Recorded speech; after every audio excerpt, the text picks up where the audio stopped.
Chapter 10. The gunship screamed through the atmosphere in assault formation, screening the sole-heavy lander belonging to the 79th. There's no finesse in this, just a flat-out high-speed burn down from orbit. The lander is an old monopile, 23. It's solid, but old. A loss cannon wouldn't scratch the paint, but any old fuel pump could go tits up and toast them all. Naval intel on this hop reeks of toxic optimism. Zero credibility there. Nothing could pierce the gloom shrouding the battlefield and remain above it. Major Siapu knows she's going to have to call it live. As the atmosphere thickens, the gunships get buffeted by turbulent crosswinds. A moment later, white traceries stitch the air around them. The gunships break away violently, splitting the defensive fire. The troops inside slam against their harnesses. One of the boots across from Sia goes green, tipping over from innocence to experience as their gunship inverts and screws away to draw fire, dancing at the edge of the defensive weapon's effective range. With complex centripetal forces pushing them into their web seat backs, Sia smiles at the young lieutenant. No time for a procedural dismantling of the defenses. This was it, a breakneck siege, flanks hanging wide open with plenty of FNGs in tow. Not like there was any real consequence to this anyway, it wasn't like this even mattered. If they all got greased out here, then they'd wipe the site from orbit and move on. Sia touches the Vox handset affixed to her armor's shoulder strap. Which? Deploy secondary up 200 from Gamma. Deploy primary 150 west of Xena.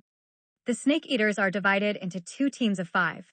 And then an 11th, wholly separate, faceless in the red-lighted gloom within the gunship. Darkness bends around the 11th. A unique apocalypse stands there, married to the shadows. All eyes hang on the red diode affixed to the firewall, urging it to turn green. The deck plating vibrating beneath her feet lets her know they're falling in excess of terminal velocity. In black carapace, the teams look like obsidian beetles strapped into web gear. There's places at the thigh and shoulder where something's been abraded away by an armorer's grinder.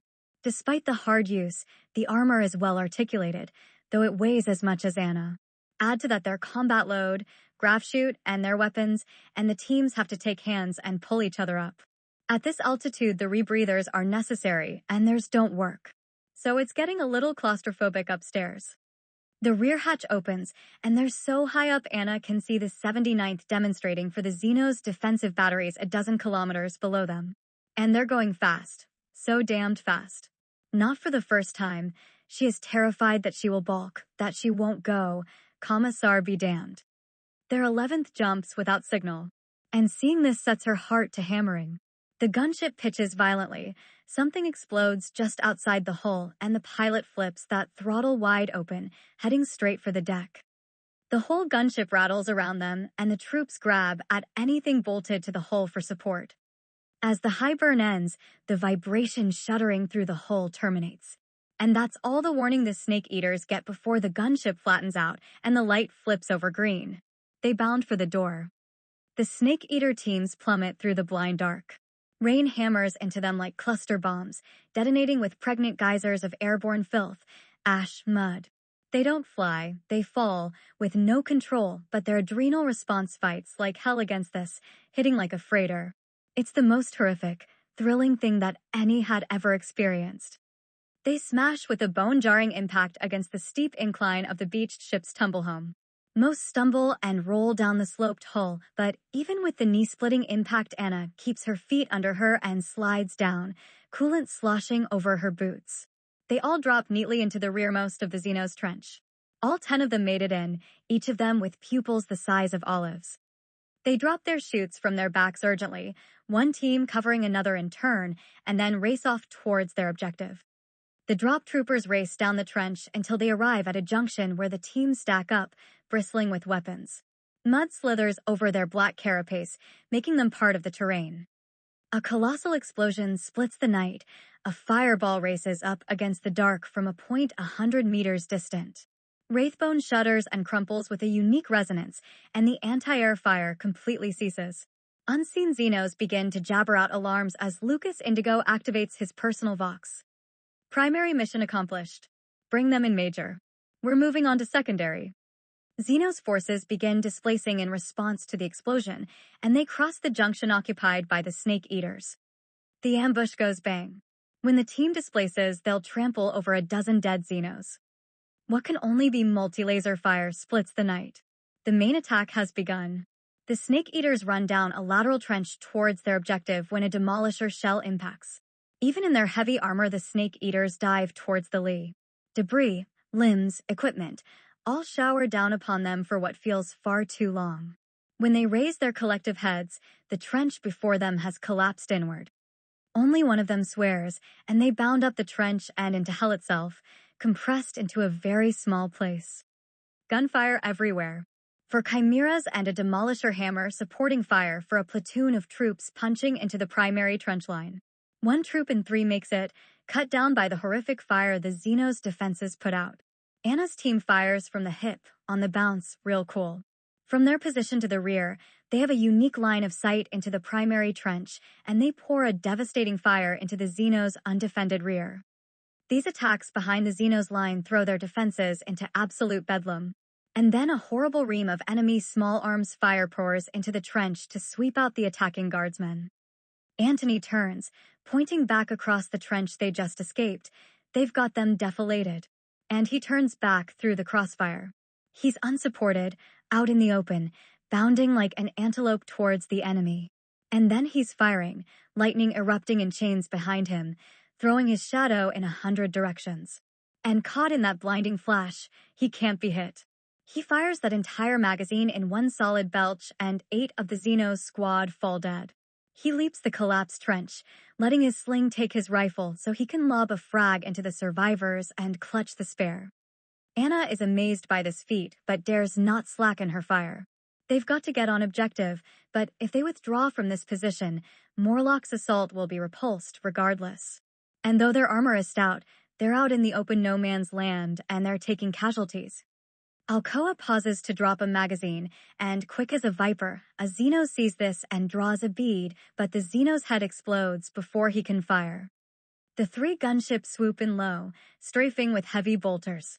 Naval tracers are stacked every 10 rounds, and the shots are coming in so fast it looks like a lost cannon beam tearing through the primary Xenos trench, pulping defenders.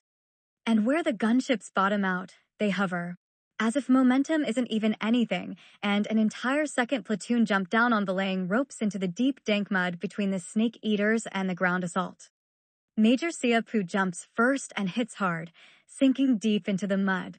She punches her harness's release paddle, and before her tether has retracted, she's appraised the tactical situation. Even in the center of that crossfire, she stands tall and jabs a finger. First squad, get up and relieve those Snake Eaters. She waves a hand forward. Everybody else with me. Major Poo gathers up her weaponry, a simple rifle, and charges deeper into Xeno's lines with second platoon. The wind and rain slams into Sia in a sudden torrent, and the 2 squads are blind, caught in the open. But at the next step, a focused snap of defensive fire forces the platoon into the gruesome mud. But the Imperial forces have a majority of the Xenos hemmed into a horrible crossfire now. And under this covering fire, the Snake Eaters are mobile again, bounding from trench to trench through a horrific fire. Soldiers crawl through the mud. A raw replacement stands tall to run and is utterly annihilated by Xenos munitions. Beside her, a particularly clever lieutenant, Raiden, splits the difference and lifts to his knee to sight his Melta weapon and is instantly shot dead. Seeing this, Lieutenant Sinova makes himself one with the mud. They can only inch forward. She'd brought with her a kill team of junior officers that have never seen combat. Even in planning, she knew it was a bad idea. The untested lieutenants knew so little but had to learn, even at the risk to this mission. If this paid off, the regiment would have 4 new platoon officers with jump stripes who actually understood combat and wouldn't just sacrifice their commands wholesale. Though surrounded, taking fire from multiple sides, the entire Xenos defense is in chaos. They're being engaged and losing from 3 different angles of attack. Still, their weapons have teeth and soldiers are struck down all around Sia. Morlock's tanks are rolling up the Xenos' position when a horrific beam of energy blasts into the Demolisher, instantly destroying it. It explodes, detonating all of the ordnance carried within. A Chimera is swept up in the shockwave and thrown sideways into a trench. A second Chimera catches fire. In a blink, their suppressing firepower drops off precipitously. It's Xenos tech, to be sure, but clearly it's a heavy weapon embankment. Imperial firepower is no longer a deciding factor in this battle, replaced by sheer guts. In those brief pauses between Xenos fire, Sia would become sapient again, if only slightly. After Major Saramord had been killed, Tyrion had come to her to offer her a promotion to Major, but Pooh wasn't sure. She'd hesitated, prepared to decline. Who would do that? She'd asked why her, and not Judith Lords.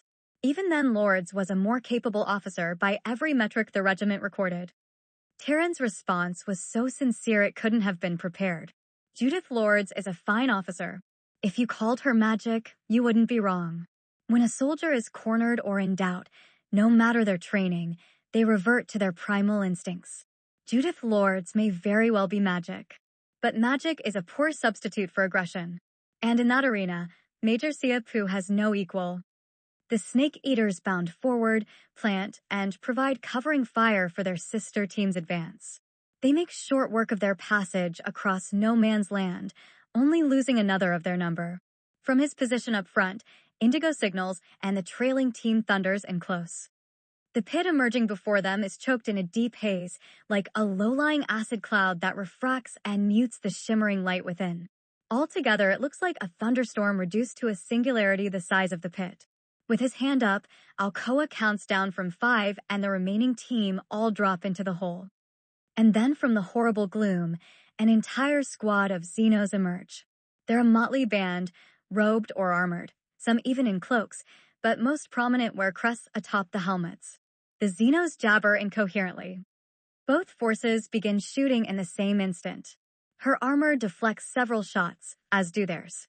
The firefight continues into its third second, and the opposing forces start to move, seeking out a particular angle, seeing some vulnerability in their opponent's armor, anything. A Snake Eater drops. An Eldari warrior collapses in a heap. Indigo's weapon fires dry and lets his rifle sling take the empty weapon, and he pulls a stub automatic and fires as he advances. An Eldari collapses. Anna jerks her blade and jams it deep into a Xeno's throat. A Snake Eater's helmet is compromised, and the acidic fog coats his face. When he screams, it costs him his lungs. And then, the high RPM spin-up of a Meltagun reaches crescendo. The Xenos boil. They roast within their armor. Eyes burst through their skulls. Indigo holsters his pistol and reloads his rifle. Look, I'm just saying. Alcoa lowers his Meltagun and, kissing the tips of his fingers to punctuate, says, "Put the right kind of sauce on that." "Shut the hell up, Alcoa," Antony says. "What were they saying?" Anna asks, mopping blood from her blade. Antony shrugs. "I think they wanted us to surrender." Antony kneels to the man who breathed in the raw gas. His wounds aren't survivable, and the best thing is to ease his pain. Antony sticks him with 3 ampoules of morpha through an armor joint. Alcoa cuts a blackened ear from a corpse.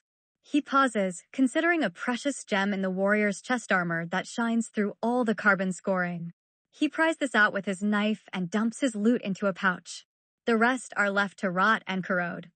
Melta charges come out of satchels and are pitched up to Anna, who affixes the dull gray parcels to the weapon's immense focusing crystal. They exfiltrate. Indigo touches his Vox handset on the move. Secondary secure. The first rank of trenches is still contested, and Lieutenant Morlock's platoon struggles consolidate their gains with his firepower so limited. There's not enough left to take any more risks on the assault. And then an explosion rockets the night, and he's ordering his men onward. This is the moment where the tipping point of the battle must be decided upon. They advance, and having sown so much confusion into the enemy position, resistance begins to fail completely. Sia Pooh and the remains of the jump platoon dive into the nearest trench they come to, but there's no living opposition there.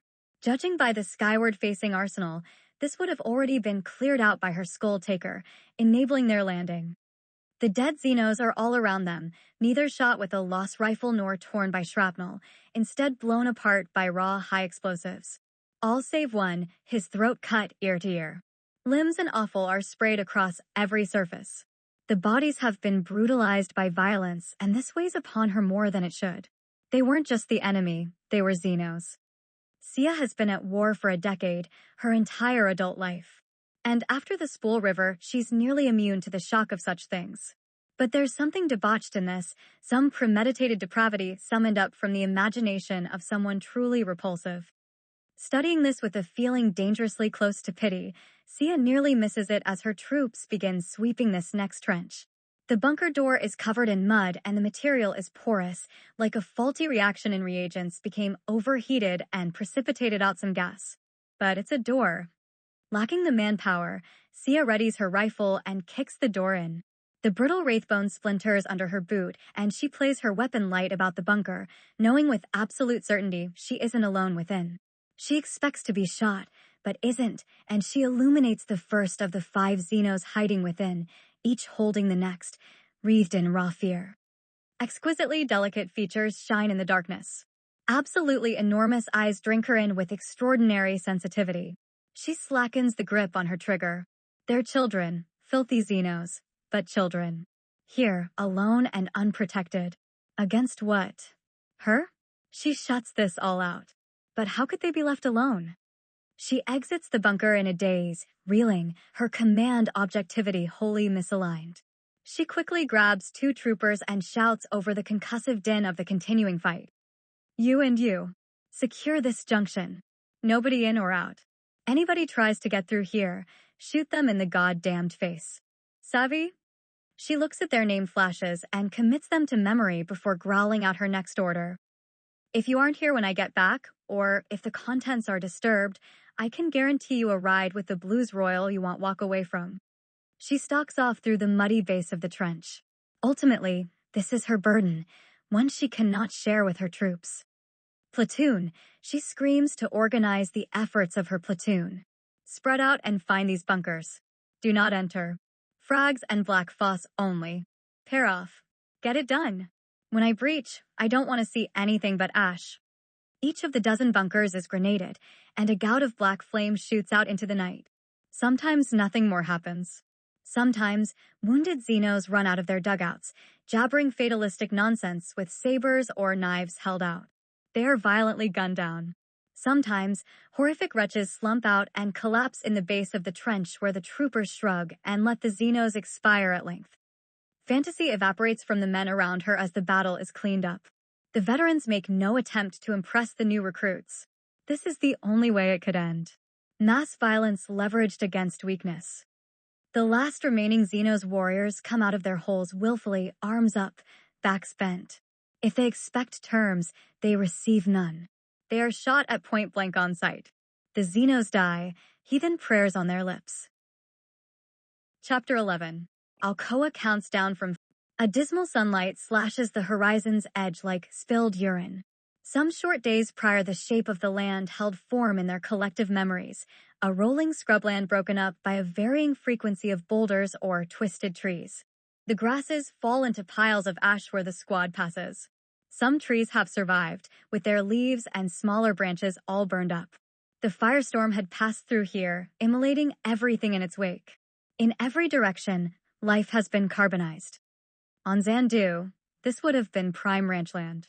It contains plenty of rock outcroppings for the groks to sun, good access to fodder and water. Sergeant Crespin Sandvaca scrubbed sweat from his face, smearing ash into his eyes. And though it's been a warm day on patrol, a premature twilight will be upon them soon, shutting them up in the cold black dark. In the gloom, the entirety of D Company should have been visible across a front several kilometers wide. But in this vile badland, gray uniforms on scorched earth, 3rd Squad, 3rd Platoon is utterly isolated. At dusk it gets cold under the spreading shroud of nuclear winter, the system's star hiding like it's ashamed. The dusky gloom brings out childish fears, and the squad looks to Crespin expecting salt. He has none to offer them. He's had stripes for 3 weeks and already knows that being an authority is a terrible thing. He's as afraid as they are and has no one to absorb his fear. The Xenos threat endures. Crespin does what he can to learn his squad's needs and to provide for their care and keeping. But he doesn't want to know them. As a child, he'd been chastised for being over-thoughtful and subject to bouts of worry. His stripes came with no training, and without affecting any attitudes, he tries to reject the burden placed upon him. Weapons up and out, they move through the wasteland and down through a shaded washout. It's cool here, with some ferocious heat trapped in the rocks that make the soles of their boots tacky where they pass. Typical hurry up and wait, one grunt says. We clear the perimeter. Now Admeka's slogged down clearing the hulk so we can't be released. I mean, come on, you want a job done right, you send us in. Environment's toxic is all Crespin says in response, nervous of his tone. And so, they park us out here for what? You must need to be aired out, Crespin says. Stretch your legs. Practice a little field discipline. Hawthorne, Crespin thinks. This man's name is Hawthorne. Field discipline? Hawthorne asks. So you can practice shutting up. Get busy. He's not made himself vulnerable to them yet. Crespin hides his face behind his map and waves the squad into something like cover. Sarge, are we lost? Hawthorne asks sincerely. We just marched north for 6 hours. Not like we had any driving waypoints to hit. No. There's supposed to be a 100-meter ridge line just right up there. Crespin points into the wide yonder. More likely Captain Bladesworth gave us the wrong MapRid printout. But saying that out loud, he knows it's thin. Lieutenant Lambrecht would have caught this oversight. And if not her, then Lieutenant Case with 1st Platoon certainly would have. And then Maria would have clued him in. But he'd inquired about his new CO. Bladesworth had seen some rough days, but who hadn't? But as a platoon officer under Damon, he'd never been wounded. Had no confirmed kills nor citations. Regardless, it was just as likely that the intel was wrong to begin with. Or that he'd just screwed up, not like he knows better than the big machine. Trooper Elise carries the squad's Vox, but he's hesitant to use it. Hawthorne, Crespin points off in the direction of the missing ridgeline. Get up on that hillock and see if you see anything. Report back to me in 5 minutes. Hawthorne struggles under the weight of his complete kit and waddles off in the direction indicated. Sarge, another trooper asks, You mind if we take 5? And Crespin shrugs, indifferent. The squad forms up a half-assed defensive position. A few troops take off their helmets and sit on them to spare their knees. Packs come off and foil-wrapped ration packs come out. A typical ration comes in 2 parts. First is the shingle, a high-density carbohydrate cake. Next is the shit, a high-protein slurry that's squeezed out on top. This meal is best consumed cold, lest the aroma of the protein slurry grow effervescent and linger in one's nostrils. As the rations are prepared, foil pouches are casually tossed into the ground. Crespin opens his mouth to chastise them, but forgets it. The planet's doomed anyway. So hey, Sarge, Trooper Elise scrubs some protein slurry from the corner of his mouth and jerks his head towards Crespin's helmet. Reckless impulse? What's that supposed to mean? Reckless impulse, the war name scribed on his helmet by Command Sergeant Major Kyle DuPont himself. Crespin throws the question away with a grunt. This is a real garbage detail, comments Elise. Want to talk about bad details? Trooper Darling starts. I got a bad one. Me and a couple other boys got called out to support a company. Moving some prisoners, you know? Major didn't want a company doing it, I guess. She picks us out of lineup like it's because we're so green. So we're escorting her and her prisoners, and they're these Xenos. They scary looking? Elise asks. Whip aerials stick out of this troop's kit. Crespin isn't sure if he's had training on this, or was just picked for his size and the inferred ability to ruck such a load. Scary? No, not really, Darling answers. I don't see what the fuss is about. They look tiny. It seems to me like you could take one of them boogers up by their toe and they'd be licked. Emperor's bones, you are one ignorant grunt. Crespin rolls his eyes. You ever even seen a Xenos before that? That ain't the point. Darling goes on. We turn those prisoners over to those old boys from Mars, living in this big lab out by Ground Zero, and they're deep in the Martian way. Like maybe they'd been sick and just started cutting out disease and replacing it with machines. I could hardly see his face under that big cloak. But he absolutely radiates joy from behind that cloak like he couldn't contain himself at what the Major brung him. Darling chuckles, but then it goes sour.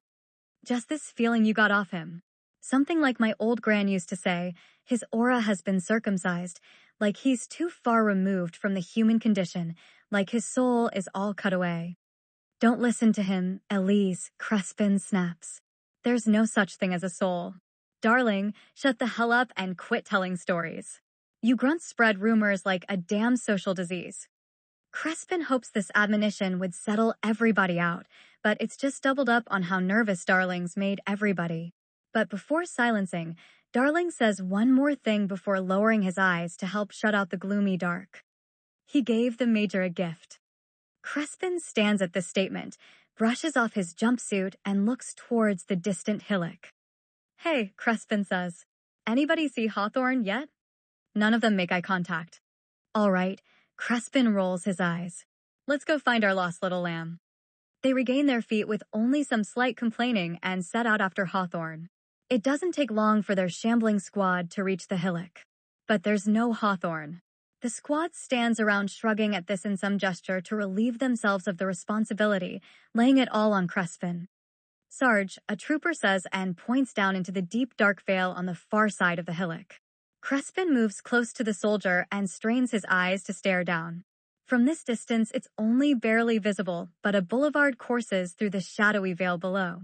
And around that path there are places where the light moves differently, patches of gray swimming in gray with imprecise limits to a particular shape.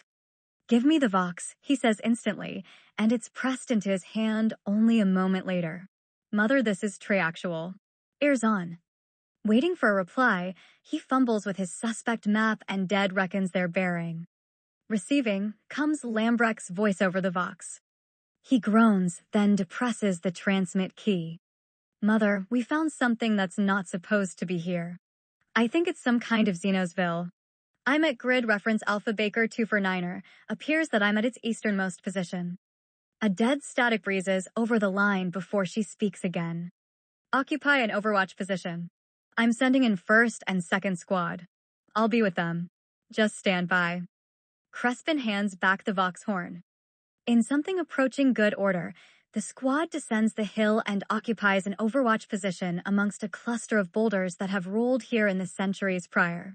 It's cool down here and shaded, and he doesn't realize it instantly, but there is a soft clover underfoot. From this position, they have a clear line of sight to the terminus of the boulevard and down across it. Crespin points out 5 of his troops, with Elise in their number. Fallback position is here, Crespin says. You 5, set for cover fire. Elise, you're in charge until I get back. Can you handle that? The big man nods. They're getting nervous, and he is too.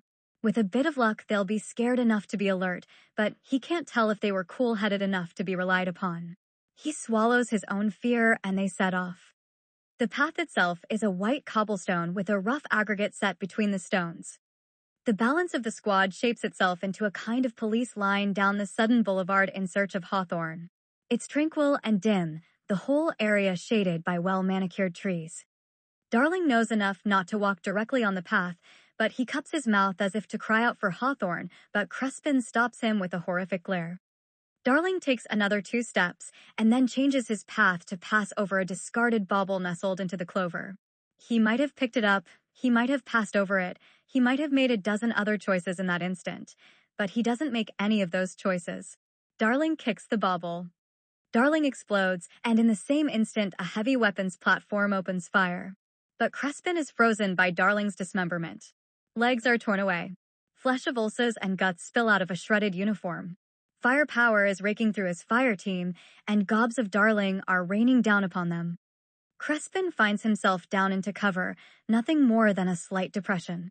An entire magnitude of firepower is being thrown at him, but it's not quite got the angle right. Splinters of what look like shards of bone needle into the ground about him. Fractures of cobblestone explode into his face as he tries to ready his rifle.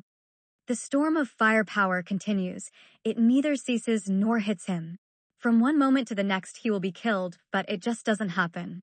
But he knows for sure that now that he's suppressed, different Xenos will move up his flank and that will be that. He doesn't grieve his life, yet he is acutely aware of all the wasted toil required to put him in this position. It is utterly inevitable. Constricting fear throttles him into total paralysis. Crespin goes cold, nauseated, overwhelmed with a sinking sensation that pulls him down and down. This isn't a sensation of fear, but a succinct intrusion of reality formulating into a universal truth. What happened with Hidalgo wasn't a fluke. That was always supposed to happen, over and over down to the last man. They're all marked for death, and he feels this with absolute moral certainty. This sinking sensation is the death of hope, and his rational mind is utterly aware of it. He checks this impulse, and his prodigious mental facilities move quickly to disprove this deduction in the face of such obvious facts. No mental fortitude could resolve this. And so, receiving no quarter by reality, Crespin begins to disassociate. In those brief moments under horrendous fire, his mind is not his own. And then he is not even there any longer. He and his kin are long silhouettes draped across the scrubland. The sky above is so desperately blue that he grows lovesick. The bright sun radiates against the bare skin of his arms, forcing color back into his sallow flesh. The mature groks are dangerous and are brought to him already caged by the wranglers. Crespin takes the industrial arrow spray and presses it into the beast's scaled flank, and then turns them loose from their cage.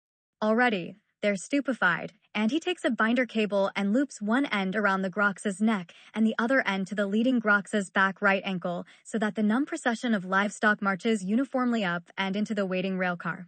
60 head to a car, 6 cars contracted. This is the essential day of his youth. The grox's eyes are so utterly human.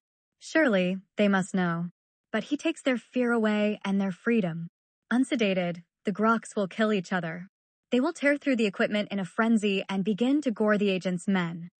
A distant wind kicks up, a dust devil throws desert sand into his eyes, and he raises an arm to shield his face. He winces and blinks away the stinging grit, and for a moment he's blind. When he opens his eyes again, 3 vengeance gunships are descending into the hamlet. Now you listen to me, you little bastard. Captain Bladesworth blusters over the company vox. You turn that bird around and you come and pick me up. Actual, be advised, the vox squawks. You can address me as Captain, Endon Ling responds with an air of malicious compliance. Lambrecht doesn't have time to eavesdrop. With the swell of jet wash around her, her platoon fans out, gunfire everywhere.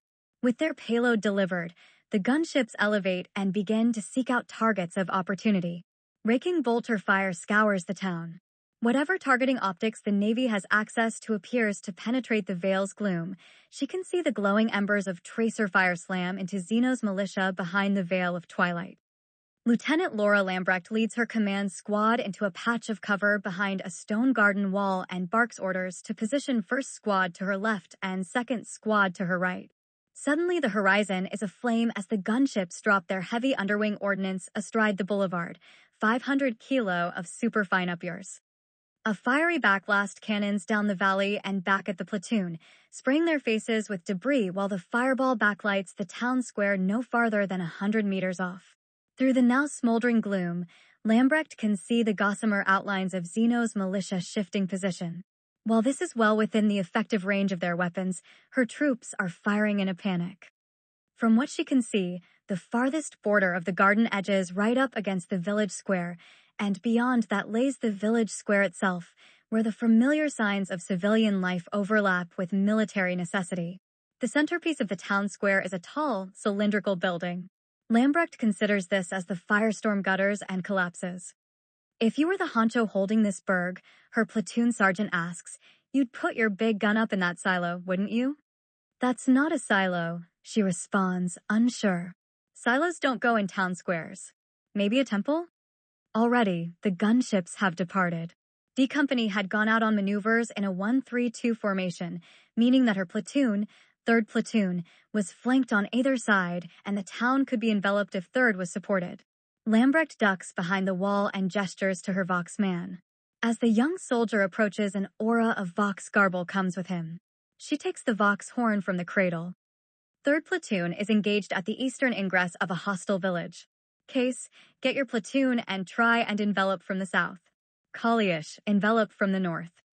Her Vox man gestures to a rune flashing on his kit just as Captain Bladesworth bellows across the line. Belay that. Bladesworth yells over the Vox, Lambrecht, you don't have the authority to. And she hits the rune, shifting to the secure secondary channel. Receiving, Lambrecht says. Laura, Major Pooh says with professional calm. Having survived the Blues Royal together, they shared a bond. Now, I need you to engage the Xenos with all forces at your disposal. Laura, I need you to capture that hamlet. The command section around her is laying down some extreme firepower, plasma weapons, and meltas supported by First Squad's rifles. It should be a worthy crossfire, but she would be surprised if they could hit anything. I want to go, Lambrecht says. But I don't have a lot of tools in the toolbox here, Major. The Emperor protects, Major Pooh responds calmly. We protect the Emperor, Lambrecht corrects, drops the Vox horn back into the cradle and readies her rifle.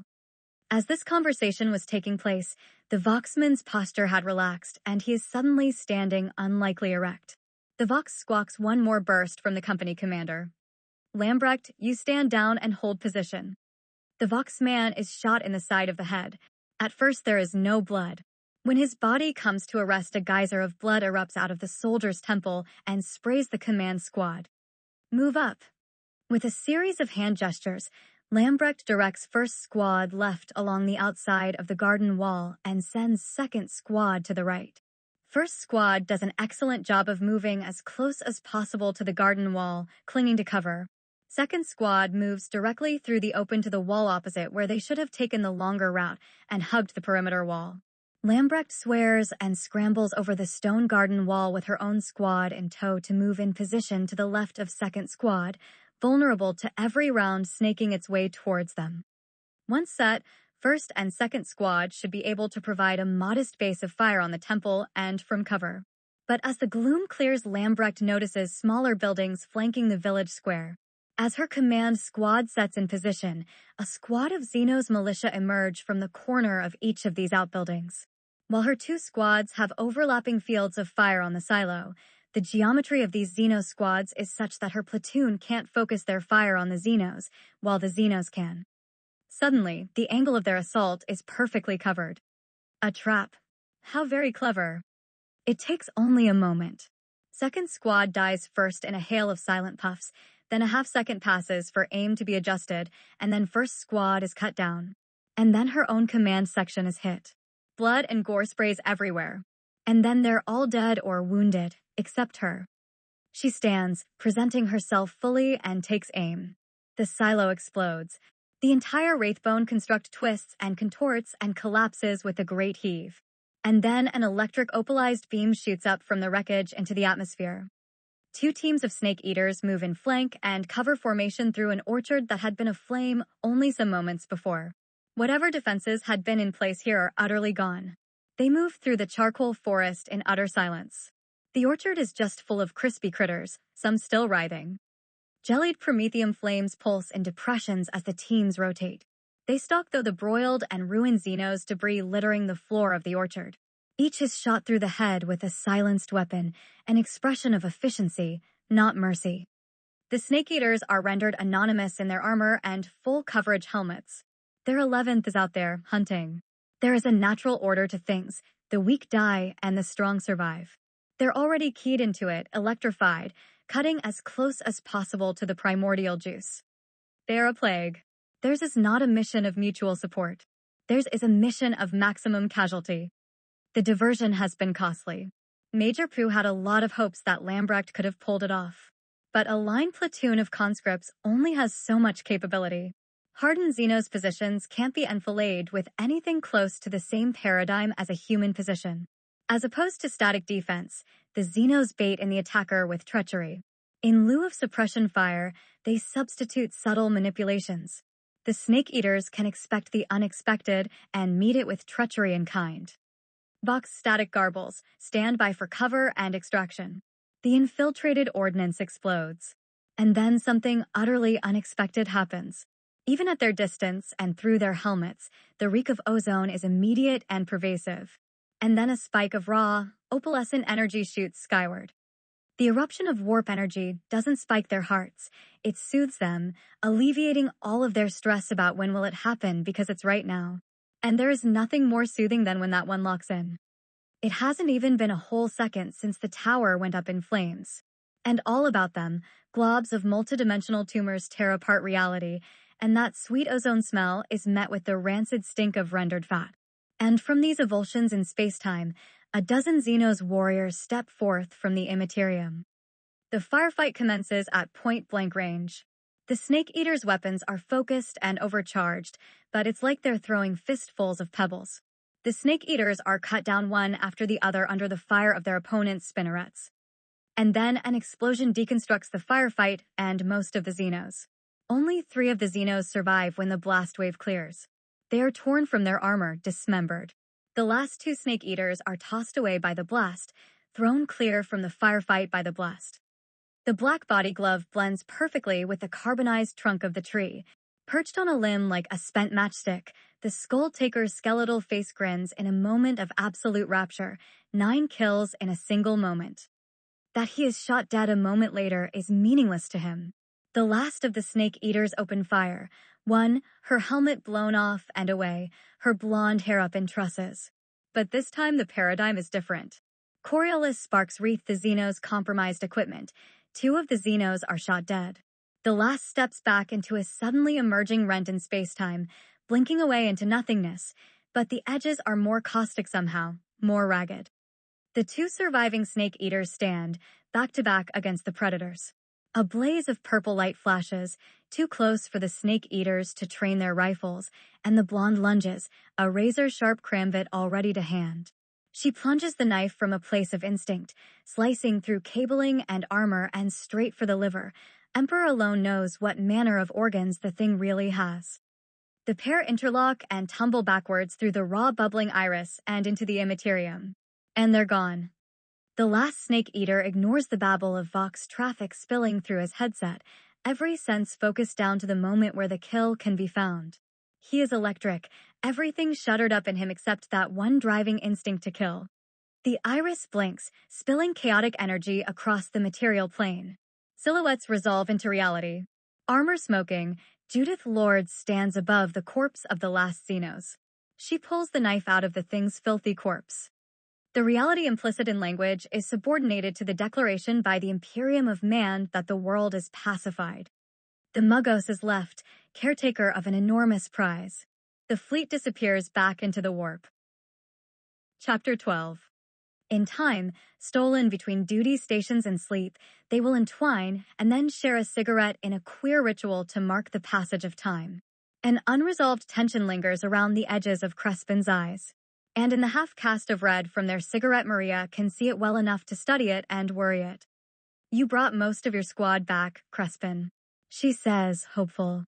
That's better than Hidalgo did for us. Crespin nods slowly and blows smoke towards the low ceiling in the cramped cubicle. Yeah, sure. And after we kicked them all in the head, it wasn't even that bad of a kill ratio when you get right down to it. Because we were the only platoon that bothered showing up to get slaughtered. Bladesworth looks like a hero on paper, and he wasn't even there. When we got back aboard ship, Lambrecht had my ass. She was key to nail me to the wall when Bladesworth walks in. Gave me a company citation, if only to rub it in Lambrecht's face. Crespin grins at the absolute absurdity of it. I'm now 3rd Platoon Senior Sergeant. He says this with an amusement as distant from pride as could be found between celestial bodies. In the same instant he is grounded, hysterical, and teary-eyed. She rests her hand in her cupped palm to look at her man. Is that what's bothering you? Maria probes further. She does this looking for a route to show compassion. The commissar isn't around, Crespin. You can be honest with me. He shakes his head. She thinks this response is to her first question. But it's to the ultimate statement. I want to be home, bringing the herd to market. I want to feel the sun bring color to my arms and feel that vitality coursing through me. My man was kicking at trash. Hell of a way to go. Ranchers die too. It's a hard life, but I never had to watch men die and tell myself it was for the glory of Terra. Hey now, she moves upright urgently as if slapped. I never said that kind of shit to anybody. He nods and takes another drag before passing the cigarette back to rest in the corner of Maria's mouth. It takes a moment, but she settles back down. That's not where I'm going with it. I think about that kid. I mean, he was my same age. But I think about him. And I'm grateful. Yeah? Why's that? He tries to nod, solemnly, and makes a poor show of it. He relieved me of delusion. We're all going to die out here. Maria scrutinizes the cigarette and presses it flat against the bulkhead that doubles as their headboard. There's purpose to what we do, she says. You have to hold it in your mind just so. But it isn't just you, you know? Life is a quest to find the completeness of your soul in the Emperor's light. But that doesn't sit well with him. He tires to swallow it, but the incongruence of that attitude tears at him, and he must speak out against it to restore truth to the universe. That's just a platitude, Maria, a gesture against the void to absorb our fear. Find what you've got. Make it your entire existence. Find a place where you can make your stand. She moves in closer to him on their shared rack. He places an arm around her shoulders. Maybe it means something. A bronze dish burns low with scented oils. In those dark and quiet places in the ship's uncharted bowels, Anna reviews the dead snake eaters. And foremost of them, a skull taker named Anthony with whom she had earned her drop scars. When they'd broken the Xenos line, no one had stood taller. It had come as no surprise that he'd quickly gotten the tap to deploy as the 11th. Anna did not know him in any sense of the word, but they'd gone into combat together, a unique, lurid dance of Epicurean terror and relief that had overwhelmed her. There was no more meaningful bond across the entire galaxy. Having shared in that, she knew him more intimately, more passionately than any lover she might take. Oh, and the things he had achieved. Antony had displaced Orlando as the deadliest soldier in the regiment's lists, alive or dead. Death is an old friend to Anna. But this grief is singular. The shape of his loss burns within her more acutely than anything she had ever felt before. As a killer, her instinct was to reject her feeling as the basest of sentimentality. And as an Aoki, death is sought after. It is a moment of sublime rapture achieved at the height of service towards the throne. It is a feeling so spectacular that it can only be felt once. Of any of the soldiers aboard ship, none could fear death less than her. But what Anna sees on the slab before her was not glory everlasting, and the truncated potentiation tortures her with what might have been. When she leaves this place, his body will disappear and take a part of her heart with it. So, she lingers, unable to reconcile the ideals of her youth and the path they have led her down towards its inevitable conclusion. So, Anna stands there long after the other snake eaters have departed. The fires in all the bronze dishes have all begun to gutter out, and still her turmoil burns. It burns, low and slow and miserable. Hairs prickle along her spine, and turning, Anna reaches for her shiv. In the corner, Captain Judith Lord stands her own vigil. At first, muscles tighten as if to salute, but Anna rejects this. By the red cord across their shoulders, they are both snake eaters and equals. Relaxing from that abandoned salute, relief flows through her. Captain, Anna says softly and returns her gaze to her dead comrade. Forgive my intrusion, Anna, Lord says with a sublime familiarly. Anna didn't even know that Lords knew of her existence, let alone her given name. I wanted to pay my respects. He saved my life. If that was all the acclaim he was to receive, the echo following lingers the longer for it. Anna nods and returns her gaze to Anthony. She only sees the dust that he will be reduced to. Some time later, Anna whispers his name and departs, Lord's nowhere in sight. Quitting that place, Anna wanders the ship without purpose, through forbidden passageways, like any naval rating was going to tell her that she was out of bounds, until the familiar overtakes the foreign and she returns to the rooms where the snake eaters billet. Underarm is a hickory switch, the lever arm of a long hammer. Throne knows where she's found it. As she moves through their barracks, snake eaters and trainees part from her furious progression. And then she is at a portal where a sergeant, a blue-corded prospect, stands sentinel. This area is off limits, says the sergeant, but his voice lacks conviction. Though he is a sergeant, Anna has dropped. And in these rooms, her voice carries the gospel. Open this door, she says, or I will carve out your eyes and crush them between my bared toes. Yes, the sergeant hesitates no longer, and he tumbles over the words as quickly as he can, and he stands to the side. Yes, ma'am. Anna passes through the portal and into the adjacent storage rooms, into the dim and dank warren of ballast where the true snake eaters hold their crooked court. Anna retraces her steps by muscle, tapping into memories she cannot articulate with anything approaching a vocal mind. Insecurity wreaths her entire being. She's nothing more than a raw nerve, reduced to what she was that very first time she saw combat. And then there she is, trapped in her own mind as the spool river smolders around her, nose bloody with the most noxious scent she has ever smelled. The regiment had just been reinforced. A full 1,000 men move forward. 300 of them will die. The foreknowledge now of what will come cripples her in a state of panic.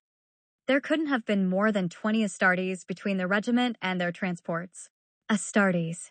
The word is like a curse upon men. Every shot from their weapon was a perfect hit that burst bodies apart like rotten fruit. Armor made no difference. Those that were shot were the lucky ones. Guardsmen were atomized by power fists. Others were sawn into horrific misarrangements by chains words. Heads had been wrenched free from their shoulders and pulled free with the spinal column intact and glistening with viscera. Anna had seen a screaming guardsman seized by his ankle and wrist, slung overhead and torn apart in a rainbow of gore. It was a shared trauma, a defining memory amongst the regiment's veterans. 1,000 guardsmen faced 20 Astartes. Someone had to get a lucky shot and kill one. It just happened to be her. Her heart is hammering at 200 beats per when she finally escapes the memory. The captive Astartes dangles from the tether wound about his neck, tracking her with eyes that do not blink. Anna stares at him for a long time. His flesh is studded with metallic rivets, scars and tattoos sweep up his neck and face with psychotic intensity. Even without the facial mutilation and amputations, he's only as human as those Xenos they'd just greased. Anna holds out the hickory stave and presses it into his ribs to set him swinging, but this Astartes' weight is staggering. She nods at this, understanding something formative, and swings the switch with all of her might. Where the hardwood meets ribs, the crack is thunderous. She swings again and again, looking for peace, but settling for violence, unleashing an abuse that, leveled against a human, would have shattered ribs and burst organs. Internal bleeding and the subsequent sepsis would bring about a very long and painful death. She swings and swings until her hands blister and the switch has shattered. With her chest heaving from the exertion, she steps back to find the Astartes hasn't even blinked. Anna unzips her jumpsuit and lets the tunic gather about her waist. The scarred misery of her ruined torso rekindles something vile inside of her. Any vestiges of her femininity are hidden away beneath horrendous webs of scars and knots of iron hard muscle. She turns back to the Astartes. She doesn't care how long it takes. She knows she will beat him until he is dead, and still, the thing has not blinked. She throws the switch away to clatter off into the darkness and draws the shiv from behind her belt. Hello, a detached voice echoes down the expansive storage facilities. Are you enjoying your conversation with our guest? Vinrithian emerges from the darkness like a thing the light is repulsed by. She swipes sweaty hair out of her face and turns to Vin. Half bathed in shadow, Vinrithian is also a monster, but one of human making. Her nudity doesn't trouble her. The apex of his carnal desire is simple murder. Is it true? She asks. Do they know no fear? Vin remains at the limit of her night vision, and he paces through the shadows like a caged animal at the edge of its tether. With the light avoiding him, his aspect changes. At different angles, the molten pile of flesh will sharpen, and he might even be handsome. Fear is a difficult thing to define, he begins. If they knew no fear, they'd know no caution. They could be baited into any trap. Vin pauses and emerges from the shadows to where she can see him. He's repulsive, like she is repulsive. But fear has layers. Humans fear the passage of time. They do not. They are confident in their purpose. Even our brother here. As destroyed as he has potential. Tell me, Anna, do you look upon him and see something more human than a human? Do you see him and see a refinement or a profanity? I see a mistake, Anna says at length. One that should be erased. Fear, panic grips the senses, constricts the muscles, and the basest parts of our evolutionary lineage rise to a driving roll. Take our brother here. Is he so different that he can't make a claim to that shared lineage? At this, Vin reaches out a massive paw to pat at the Astarte's face. I'm going to force him to do things, Vin declares. I'm going to do such bold things that I could not do alone. And then when I'm done, I'm going to make him kill himself. At this, Vin cuts an enormous gash in his palm with his belt knife and claps it to the Astarte's mutilated maw, forcing his blood into the captive. Now tell me, brother, Vin asks as the Astarte's throat begins to hitch. Am I lying? As Vin's blood trickles into the Astarte's maw, the eyes go wide. The remaining arm begins to flail, not to strike at Vin, but in a panic. He tears at his own face and Vin lets free a laugh that would stop a baby's heart. Vin turns his back on the Astartes and turns to Anna, scrutinizing her wounded flesh and frenzied appearance as if she'd only just arrived. Anna, you look like a rat, crawled up from a sewage pipe. Is that supposed to inspire me or insult me?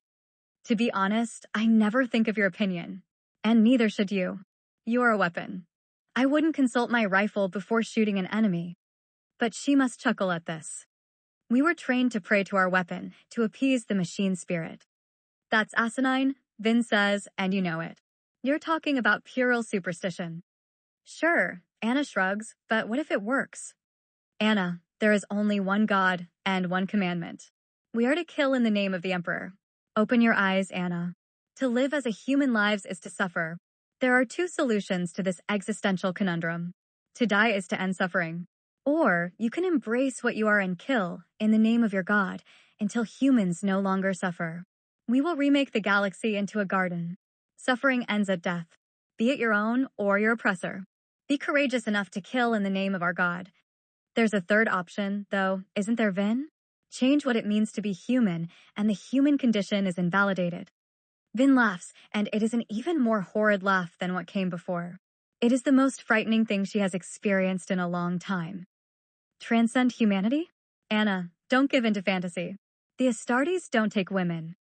In transit, the life support systems are turned down below human standard. The cold and gloom spreads as the air goes bad. In warp, weeks pass in a matter of days, though perhaps it is the other way around. They can't tell. Self-awareness becomes strained. But the soldiers know they are trapped. They must escape before they suffocate, but they can't, and so it grates at them. There is no training schedule, no fatigue duties for most of the men. So, they make revelry and then loaf about, dangling their legs from gantries like convicts overseeing the block. From deeper within the dim and frosty depths of the ship, the cry raises for a medic. It's a chaotic scene, with troops hanging around like mail call. High-potency illuminators slice through the air from more elevated decks, the light hanging on frosted breath. Curious troops make a hole in the gangway as the medic pushes on and meets the squad sergeant. They speak as they walk. He didn't report for revelry this morning. If it were anybody else, I would have figured he was malingering, you know? But he's not a shirker, a real top-notch soldier. Right this way. The pair push on through the milling troopers. Right, okay. So why call me now? The medic asks. Why didn't he come up with the rest of the wounded? Their movement is illuminated by only a handful of pocket illuminators or the handmade alcohol heaters some of the troopers have acquired. Inside the squad's billet, the smell is overpowering. Upon entering, Doc slings his medkit from off his back and places it upon the deck. Nothing like that, the sergeant says. Our squad got held in company reserve. We didn't deploy. So I don't know what could have happened. Their barracks cubicle is so chilly that the metal bulkheads stand polluted with a green hoarfrost. Guardsmen keep their backs to the walls, trying to maintain whatever distance they can from the sick trooper. The medic knows the distance is meaningless, but he keeps that to himself. The soldier in question lays alone in the bunks. He looks clammy, covered in a greasy sheen of sweat. He's Dessarian, a trooper named Lee. But when the medic touches the soldier, he's burning, a temperature of at least 42. Get a blanket, the medic directs. Cut off a good-sized corner and wet it, you understand? But nobody moves and the medic looks to the sergeant, helplessly. Doc, we don't have any water down here. We're ration to ration. It's not our day. Doc nods and hands off his own hip flask. The water inside is stale and the flask itself is full of mineral deposits, but it's not like they're going to be drinking it. He's been listless for a while, the sergeant volunteers. Run down. Sick an awful lot, ass and mouth disease, you know? We've all got it, so it didn't alarm me too much. Looks catatonic, the medic pontificates aloud as he examines the soldier. Might be a late-stage infection. Was he injured? Cut himself on anything and mended himself. No, document. Nothing he shared with me, anyway. The sergeant shuffles around. Look, I can't have the lieutenant finding out about this. When offered, Doc takes the wet blanket corner and places it on the troop's forehead. He then takes a hand illuminator and shines it into the trooper's eyes to test his pupils. Only one dilates. The other screws around the halo of light and focuses in on the medic. Okay, I've got a collapsible stretcher in my med pack, you too. Doc points at two soldiers. Get it set up. We're going to move him. Fingers snap, and every face turns to Commissar Renaud Delaclos looms in the doorway. Every soldier stands to a formal salute. Furtive eyes hint to where contraband could be found before coming to rest upon the Commissar.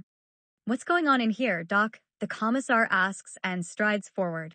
In the crooked light, he looks twice as tall. Sir, I'm not sure. The medic gestures to the sick trooper in such a way to ask permission to be relieved from attention. To this, the Commissar nods almost flippantly. The medic knows there is a trap in this somewhere. I was about to transport this man to the Medici. Medical facilities are quite limited. You of all people know that. The squad braces themselves for the inevitable chastisement, or a bureaucratic test that would inevitably lead to this soldier's death. How bad is it? If you need help getting resources, I'll help however I can. The Commissar squats next to Lee's cot. What's wrong with him? He asks. Sir, the medic responds. I'm not sure. I believe it's a sepsis. Sir. Delaclos looks closely, and then with his gloved human hand, he takes hold of the soldier's face. He's burning up. Yes, sir. Dangerously so. Delaclos nods solemnly and strokes the soldier's face with such sincere tenderness. And then the Commissar cups the jaw in his hand and forces the Saldus mouth open. The medic's pen illuminator plays across gleaming teeth. And then the Commissar tilts the soldier's head backwards, illuminating a second row of teeth growing behind the first. Everyone, step back, Delaclos shouts urgently. I've seen this before, and I doubt you're inoculated against it. You too, Doc, you're too valuable. What is it? The medic demands, still not withdrawing. Early stages of Irot, Delaclos explains. He uses a gloved finger to pull back the eyelid and palpates the soldier's sclera.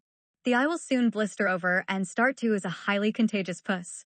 It's no fault of yours that you didn't recognize it. Believe it or not, I served with regiments before you, much different theaters. There's still time to save him. The medic's face contains doubt, and Delaclos stands, then places the same gloved hand to the medic's shoulder. I've been inoculated to this strain, comrade. It's best if I take him. As he speaks, the glove creeps closer to the medic's face. The medic knows the Commissar. He can feel the augmetic arm squeezing his shoulder. This strain is incredibly virulent, likely originating with the ship's poor scouring procedures between halls. Best to let me handle this then. We're probably going to have to go into quarantine. But I don't want to raise any panic amongst the ranks. Do you understand? This remains between you and me. The medic nods, now confident in the lie now that he is part of it. Delaclos releases the medic's shatter and bends down next to the rotting Lee. Delaclos takes Lee's hand and then turns just so to drape the prostrate soldier's arm across the Commissar's broad shoulders. He stands, hefting the soldier alongside him. Come on, old chap, Delaclos says. Let's get you some help. The squad watches the Commissar depart with their comrade.